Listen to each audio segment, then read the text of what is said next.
Barchino affonda nella notte, dolore a Pellestrina, annega un 43enne del Posso, Johnny Vido, il cugino Michael si salva dall'allarme sull'episodio, punti oscuri su cui indaga la Capitaneria.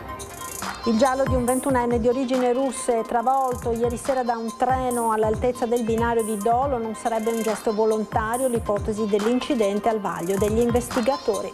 Incidente stradale in zona industriale a Castel Gomberto, schianto tra un camion ed una moto, morto un centauro 69enne, altre 2 vittime nel Trevigiano. Inizia nel fine settimana un grande esodo estivo, scatta il bollino nero, osservate speciali le autostrade, in A4 previsti oltre 180.000 transiti. Ennesimo incidente mortale sul lavoro, un 85enne di Abano Terme ha perso la vita questa mattina in un cantiere edile a Teolo, lavorava per la ditta del figlio, indagini in corso. Da Cortina d'Ampezzo a Padova per sfuggire allo stalker, ma lui è riuscito a rintracciarla, anche lì una 26enne è stata costretta a lasciare casa e lavoro, alla fine la polizia lo ha arrestato. Il presidente della Biennale Buttafuoco risponde con fermezza al taglio di 2 milioni di euro che la Commissione europea ha inflitto alla Biennale, confermato il ricorso. 5 milioni di euro con un gratta e vinci da 20 è la straordinaria fortuna capitata ad un operaio 50enne in una ricevitoria di Peseggia di Scorzè.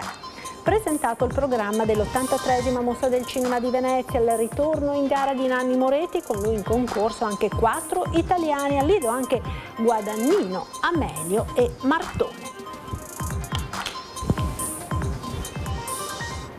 Buonasera, ben ritrovati con l'edizione del Veneto dei nostri telegiornali, un'edizione, quella di oggi, purtroppo contrassegnata dalle tragedie che si sono verificate in regione, sulla strada e in laguna. L'ultimo in ordine di tempo è un incidente che si è verificato nel pomeriggio nell'Opitergino, nei pressi della rotonda di Cavaliere. Un uomo ha perso la vita in un furgoncino uscito autonomamente di strada, e questa mattina tragedia a Mogliano Veneto, dove un uomo di 71 anni di Casier ha perso il controllo del mezzo, forse a causa di un malore, ha finito fuori strada ed è morto.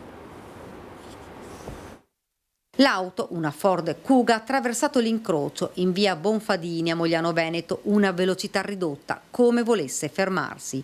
L'automobilista ha poi imboccato via Braida nel disperato tentativo di accostare, ma l'auto ha continuato la corsa volando in un terreno agricolo. L'automobilista è rimasto immobile nell'abitacolo, forse colto da un malore improvviso. A raccontarci il drammatico incidente un uomo che si trovava nell'auto dietro a quella della vittima. Ho visto il signore che era dinanzi a me, che ha attraversato la strada e poi ha rallentato un po' nel lato opposto, però l'ho visto che non l'aveva presa nel senso giusto, nella posizione giusta, perché era troppo a sinistra. E io ho girato ovviamente a sinistra, ho proseguito il mio percorso, ma mi sono fermato subito dopo per capire cosa era successo, perché no, era anomala quella manovra. E in effetti ho trovato l'auto sulla scarpata. L'uomo ha chiamato immediatamente i soccorsi. Sul posto sono arrivati i sanitari del SUEM 118 con l'elicottero, che hanno tentato di rianimare l'automobilista, ma per lui non c'era più nulla da fare. La vittima è Tiziano Flamengo, 71 anni, residente a Casier. Sul posto sono arrivati anche i carabinieri per ricostruire l'esatta dinamica della tragedia e le cause che hanno portato alla fuoriuscita della vettura. Nel sinistro non sono rimasti coinvolti altri mezzi in transito. Il 71enne, ex rappresentante in pensione, lascia la moglie e 2 figli. Ed un 21enne di origini russe è stato travolto da un treno all'altezza del binario di Dolo sulla linea ferroviaria Venezia-Padova. L'incidente è avvenuto nella notte, intorno alle 23. Sulle dinamiche dell'accaduto indaga la Polfer. Stando alle prime ricostruzioni non si tratterebbe di un gesto volontario ma accidentale. Un giallo su cui le forze dell'ordine stanno indagando per ricostruire gli attimi precedenti l'impatto. Il 21enne infatti non era sui binari ma più probabilmente in loro prossimità. Nessun ritardo sulle linee ferroviarie né blocchi alla circolazione. La salma è a disposizione dell'autorità giudiziaria. Ed incidente stradale mortale questa mattina nel Vicentino a Castel Gomberto, a perdere la vita un centauro. Tragedia della strada a Castelgomberto, un incidente mortale intorno alle 11 in via del Velodromo in zona industriale per cause ancora in fase di accertamento da parte della polizia locale. Ad essere coinvolti un camion e una moto. Immediato l'arrivo dei soccorritori del SUEM. Per il motociclista, un 69enne di Desenzano del Garda, non c'è stato nulla da fare. Sul posto le pattuglie della polizia locale e i carabinieri. L'area è stata transennata per consentire i rilievi, ricostruire le dinamiche dell'incidente, chiarire le cause che hanno portato all'impatto. Ad esprimere il cordoglio il primo cittadino. Sono sempre fatti che colpiscono e non possiamo che esprimere la vicinanza alla famiglia del deceduto e augurandoci ogni volta che queste cose possono non succedere mai più. Ed inizia sulle strade della nostra regione il grande esodo estivo. Per la prima volta nell'estate del 2026 sabato scatta il bollino nero. Inizia il grande esodo sulla rete di Autostrade Alto Adriatico. Sabato 25 luglio sarà contrassegnato dal primo dei 5 bollini neri della stagione estiva, previsti 182.000 transiti nell'arco delle 24 ore, con possibili rallentamenti e code sull'autostrada A4 Venezia-Trieste, in prossimità degli svincoli verso le località balneari al mattino e al pomeriggio e in uscita alla barriera di Trieste-Lisert. Casello che è osservato speciale per le limitazioni della superstrada slovena H4, dove, va ricordato, fino a novembre è chiusa per lavori la direzione nord. Il bilancio dei primi 15 giorni dal 6 al 21 luglio registra un incremento all'uscita di Trieste, su cui si riversa gran parte del traffico per la chiusura della direttrice slovena, di quasi 43.000 mezzi, quasi 3.000 in più al giorno rispetto all'analogo periodo dello scorso anno, di cui la metà sono veicoli leggeri, più 9,4% rispetto al 2025. Stando quindi a questi primi dati incrociati con quelli storici, è probabile che nella sola giornata di sabato transitino circa 24.000 mezzi alla barriera dell'Isert. Proprio per questo motivo Autostrade Alto Adriatico ha adottato alcune strategie di mitigazione per evitare code all'uscita della barriera, con 300 persone in campo. Tra queste il potenziamento del personale di assistenza sul piazzale per velocizzare i pagamenti, l'estensione a tutte le piste dei contactless, l'ottimizzazione delle modalità di pagamento telepass manuale e l'utilizzo di safety car in collaborazione con la polizia stradale, con deviazione dei mezzi leggeri lungo la A34 in presenza di code di circa 3 km in uscita alla stessa barriera dell'Isert.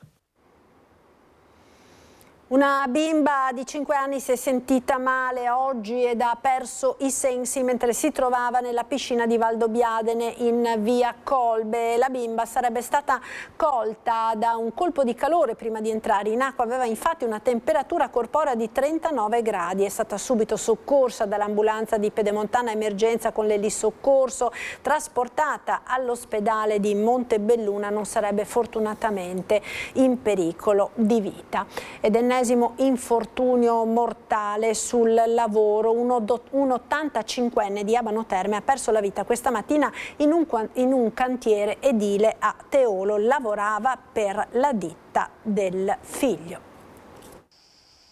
Tragedia a Feriole di Teolo in provincia di Padova, dove un artigiano di 85 anni ha perso la vita mentre lavorava in un cantiere edile. La vittima è Fernando Bottaro, residente ad Abano Terme. L'uomo era impegnato nei lavori di costruzione di un complesso di bifamiliari privati in via Selvatico, all'altezza del Civico 20, con la ditta individuale gestita dal figlio Omar. Secondo una prima ricostruzione, intorno alle 10 del mattino, l'85enne si trovava al primo piano dell'edificio in costruzione, quando sarebbe stato colto da un malore, cadendo a terra e battendo violentemente la testa.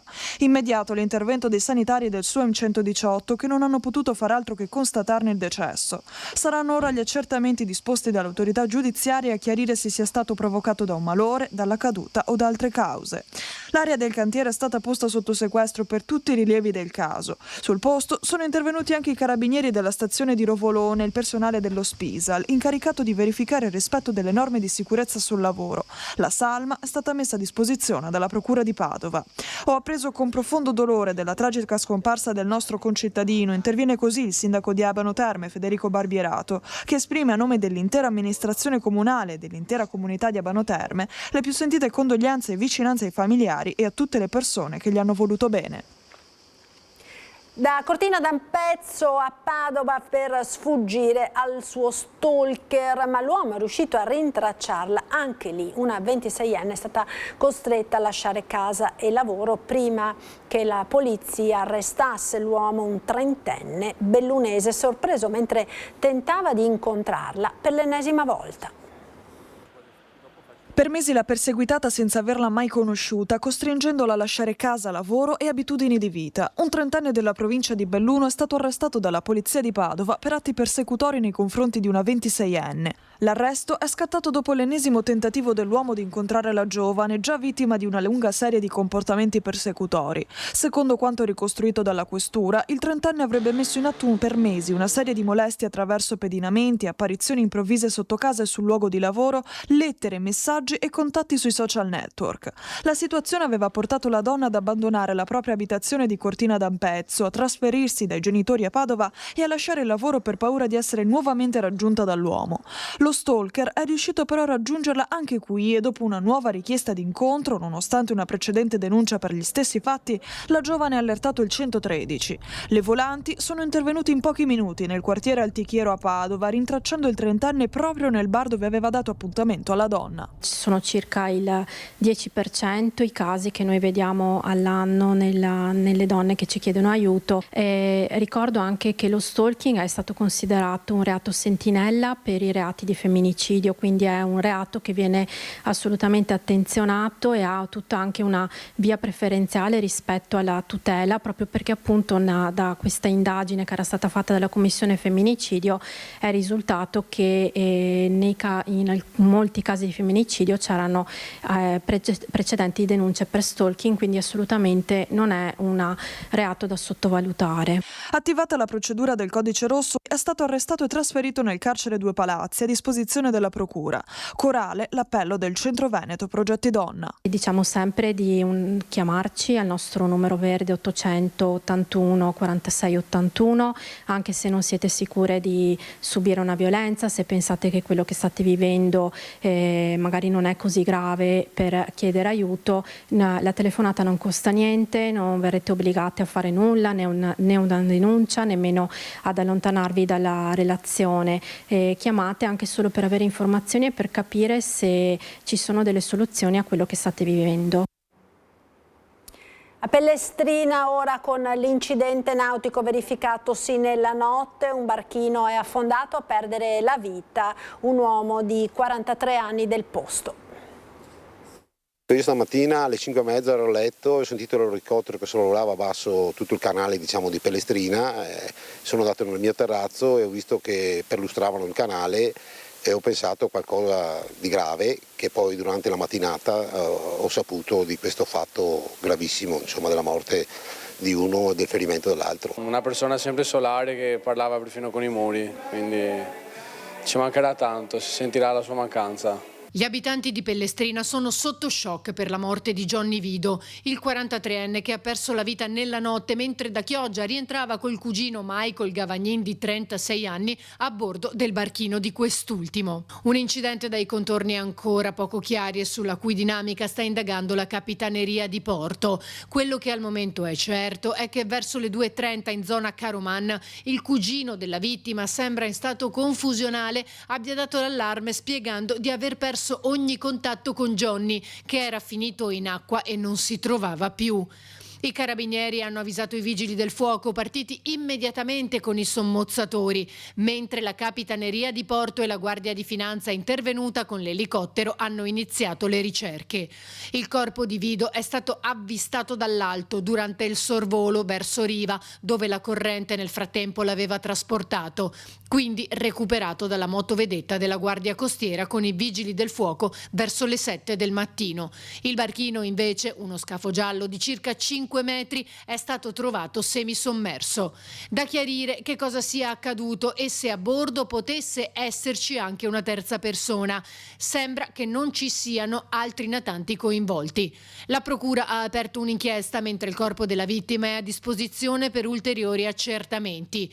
Chi conosce bene la zona, però, solleva un problema che mette in difficoltà anche chi conosce bene la laguna, come Johnny e Michael. Sono prati occuparci della laguna, anche perché avendo una barca in isola praticamente ce l'abbiamo quasi tutti, conosciamo bene la laguna, le secche e questa diga di Caroman che non è nemmeno segnalata da un segnale, che se voi andate a vedere sul basamento della riva della Madonnina che c'è, ci sono molte foto di tanti ragazzi che sono morti, di Chioggia e anche di Pellestrina, quindi sarebbe il caso di mettere almeno un faretto. Non essendo segnalata la diga, chi viene da Chioggia se la trova di traverso al canale, solo chi conosce il luogo sa che c'è una diga, perché non è assolutamente segnalata ed è molto all'interno del canale, quindi uno che arriva di notte o con la nebbia o con un brutto maltempo si accorge all'ultimo minuto di questa dighetta. Johnny, residente agli Alberoni, viveva col cugino Michael a Pellestrina e secondo le testimonianze i due erano inseparabili, proprio come la sera in cui sono usciti insieme. Sconvolti gli amici del bar che frequentava abitualmente. Era sempre qua, era uno di famiglia, uno di casa e siamo sconcertati, una notizia bruttissima e ci dispiace tanto e il ricordo suo resterà sempre qua dentro. Di Johnny si ricorda che lui beveva sempre lo spritz al Campari e lo chiamava spritz al melograno, un succo a melograno, spritz al melograno, questo è il ricordo più forte che abbiamo di lui. Quando è stata l'ultima volta che è venuto qui nel bar? Ieri mattina era qua, era con i miei genitori, ma ci vuole un bene dell'anima e resterà sempre nei nostri cuori, quello sì. Aumentano nel Padovano i casi di legionella, i consigli dell'ULSS Euganea per evitare gravi polmoniti. Si annida negli impianti di areazione, in acqua, nella terra umida, quindi anche nei tubi, nelle piscine, nelle fontane. Parliamo della legionella, un batterio che causa malattie respiratorie che possono trasformarsi anche in polmoniti molto gravi. E a Padova e provincia, dall'inizio dell'anno, i casi registrati dall'ULSS 6 sono ben 38. Ecco perché la preoccupazione è forte, pensando magari alle RSA, le strutture per anziani, ma anche semplicemente alle abitazioni private. La legionellosi è una malattia che può essere importante soprattutto per le persone più fragili e persone che hanno patologie pregresse o sono grandi anziani. È una malattia forse ancora poco nota, però i casi sono in aumento sia legati all'esposizione sia anche perché c'è maggiore attenzione da parte dei sanitari e quindi viene sempre testato anche l'antigene urinario per vedere se per caso la polmonite che si presenta in contesto ospedaliero sia da legionella. Tanto più che la diffusione della legionella può essere favorita dalle alte temperature come quelle di queste settimane che ne accelerano la diffusione. I casi sono aumentati fino a raddoppiare da 2 anni a questa parte. Il nome è molto suggestivo perché riguarda proprio dei legionari. Parliamo di una epidemia avvenuta esattamente 50 anni fa, nel 1976 a Filadelfia, negli Stati Uniti, un incontro di commilitoni, aria condizionata e su 200 e poco più persone, 34 hanno avuto la legionella. Si è saputo dopo che era una legionella. Inizialmente pareva fosse una malattia legata al condizionamento dell'aria, ma forse legata a sostanze chimiche e quant'altro, invece la ricerca, lo studio, i medici che si sono applicati hanno identificato il batterio responsabile. La manutenzione degli impianti e seguire i consigli degli esperti diventa così fondamentale. È importante sempre manutenere bene la parte dell'aria condizionata e l'altro elemento interno alla casa è la rubinetteria, cioè l'acqua e quindi l'acqua corrente. L'acqua, se è usato poco oppure se ci sono grosse incrostazioni di calcare, può essere una fonte dove i microrganismi si moltiplicano e quindi può essere una fonte espositiva importante. Quindi è consigliabile far uscire dai rubinetti acqua calda che sia almeno a 50 gradi, alzando cioè la temperatura della caldaia o del boiler. Bisogna poi evitare che si formi calcare e che l'acqua ristagni nelle tubature, quindi è utile farla scorrere spesso, sia calda che fredda, se non si usano quotidianamente tutti i rubinetti. Per quanto riguarda l'aria condizionata, invece, bisogna pulire e disinfettare i filtri regolarmente e tutte le componenti.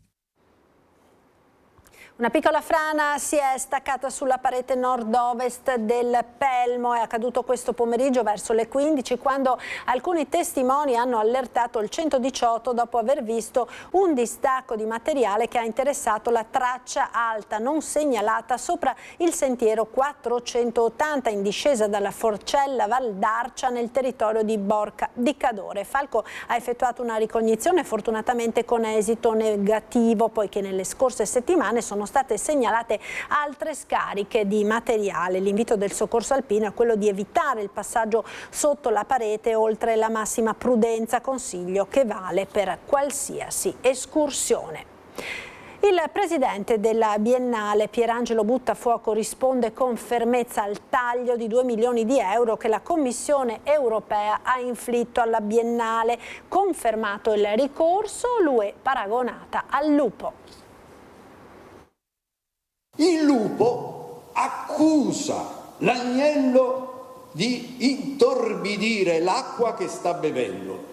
E questo anche di fronte all'evidenza dell'impossibilità di sporcargliela. In un certo senso è la Commissione europea, cioè il lupo, che invia una prima lettera. E l'evidenza è l'evidenza.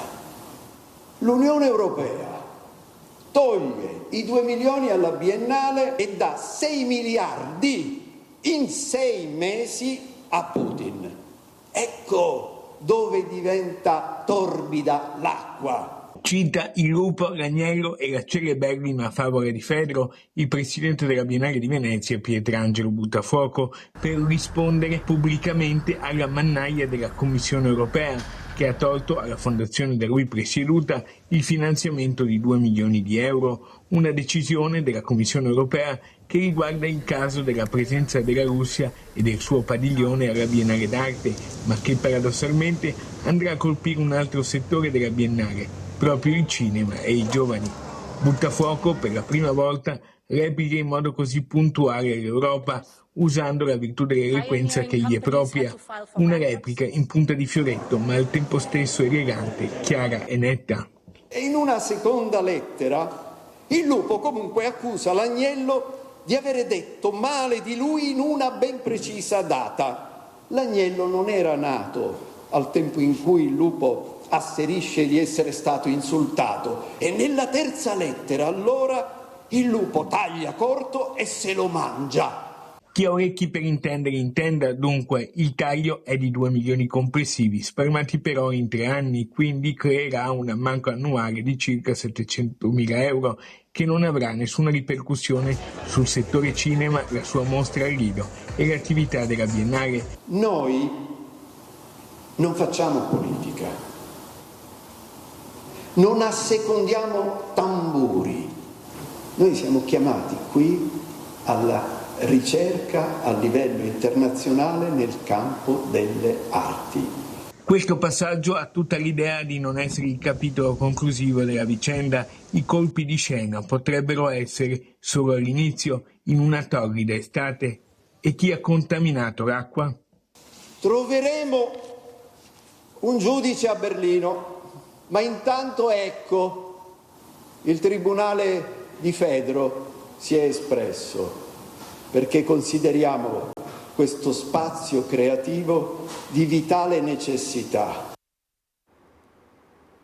Queste dunque le parole di Buttafuoco questa mattina alla Biennale nel corso della presentazione dell'83esima mostra del cinema in programma dal 2 al 12 di settembre. Tante le sorprese in arrivo. Svelato il programma dell'83esima Mostra Internazionale d'Arte Cinematografica della Biennale di Venezia, 5 sono i registi italiani in concorso, tra i quali il grande ritorno a Venezia di Nanni Moretti, in una mostra che segna anche una sorta di svolta generazionale. Tanti i giovani presenti nel concorso principale e ben 9 registi emergenti a Venezia 83 che parteciperanno per la prima volta in concorso a Venezia. Maestri di cinema come Mario Martone, Gianni Amelio e Luca Guadagnino, che in Laguna ci saranno ma fuori concorso.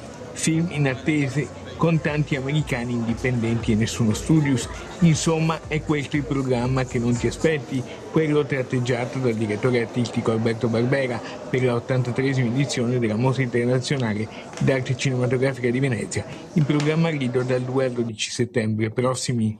Una mostra a 360 gradi sul cinema contemporaneo, che è un cinema della realtà più che un cinema di evasione, un cinema che affronta i grandi temi della contemporaneità, l'elenco è quello che ci si può aspettare, cioè le guerre, le migrazioni, i cambiamenti climatici, le tensioni sociali, la riduzione degli spazi di libertà a danno degli oppositori dei regimi, ma anche le tensioni familiari, le tensioni di coppia, le difficoltà degli adolescenti e della scuola che è incapace di prepararli al futuro che li aspetta. 4.500 sono stati i titoli da selezionare per comporre poi il programma definitivo, ben 300 in più della scorsa edizione, una grande abbondanza. Il film di Guadagnino batte tutti per le oltre 7 ore di durata e c'è anche un film dedicato alla tempesta Vaia.